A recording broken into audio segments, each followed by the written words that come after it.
m'appelle Saïda, j'ai 37 ans et je suis toulousaine. Je suis née avec un handicap, avec une jambe plus courte que l'autre, dès la naissance. Donc j'ai été appareillée dès mon plus jeune âge. Et ensuite, j'ai pris le fauteuil roulant dès l'adolescence parce que je tombais à répétition, j'étais très fatiguée. Et c'est devenu mes jambes. J'ai eu la chance de tomber dans une bonne école où on s'est donné le pari tout simplement de pouvoir faire la formation. Je m'étais inscrite pour faire la formation, le CAP adulte et la socio-esthétique.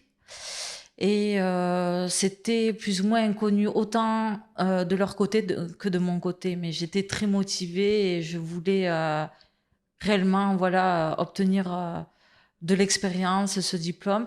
Donc c'était un challenge et on s'est dit que si on rencontrait des difficultés, on arriverait à les résoudre en temps voulu. De manière générale, sincèrement, je n'ai rencontré aucune difficulté.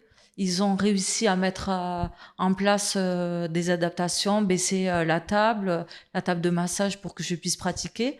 Par exemple, en socio-esthétique, lorsque je faisais mes stages sur le terrain, il n'y avait pas de complications particulières, même auprès des patients. Au contraire, c'était un atout pour moi, le handicap. Tout simplement, dans le monde du travail, notamment lorsque j'étais en alternance, évidemment, les cadres de santé, par exemple, étaient avertis de mon handicap. Pour eux aussi, c'était de l'inconnu d'avoir un apprenti ou un professionnel handicapé qui était en relation avec un patient. C'était pareil, finalement, qu'au début, c'était un challenge des deux parties. Et ça s'est relativement bien passé. Je n'ai eu aucune difficulté, si ce n'est que c'est vrai que par moment, lorsque le patient était alité, il fallait que ça soit moi, évidemment, qui m'adapte en tant que socio-esthéticienne. Et disons que c'est des adaptations de la vie de tous les jours, donc je n'ai pas rencontré de difficultés particulières, heureusement. Alors, de manière générale, handicap ou pas handicap, les personnes qui souhaitent se lancer, n'écoutez pas vos peurs, parce qu'elles vous apporteront rien du tout. Donc, lancez-vous. Vous aurez des échecs, vous serez freiné par quoi que ce soit finalement, parce que la vie est ainsi. Et par contre, je m'adresse aux personnes handicapées. Soyez honnêtes par rapport à votre handicap. Rendez-vous compte des difficultés que vous avez.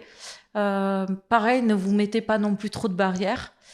Et rentrez dans le tas, tout simplement.